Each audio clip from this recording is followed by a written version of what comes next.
आज छुट्टीको दिन आओ हामी मिली कथा पढौँ। कथाको शीर्षक छ कमिला र चरा। एक समयको कोठा थियो। चरा र कमिला साथी थिए। चरा र कमिला एउटै लुकमा बस्थे। दुध खराको फेदमै थियो।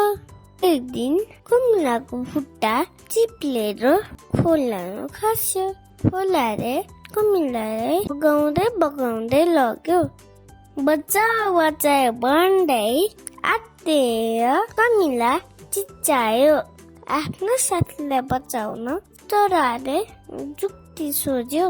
उसले दुधै पातहरू चुमा अड्कायो। एक एक गर्दै तल खोलामा खसायो। पात खोलामा बग्दै कमिलाको छेउसम्म पुग्यो। कमिला पातकै अड्लेर खोलाको किनारमा आयो। किनारासँग पुगेर आफ्नो ज्यान बचायो। कमिलाले चरालाई धन्यवाद दियो।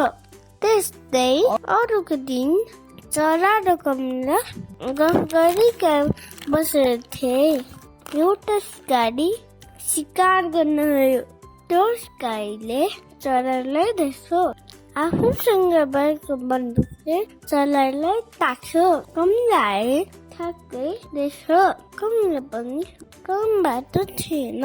कमिलाले रुखबाट हाम पारेर सिकारीको हातमा कुटुक्क टोकिदियो।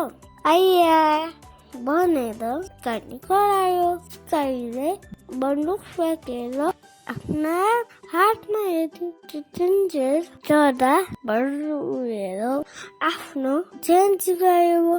कथा समाप्त भयो। धन्यवाद। Thank you for listening.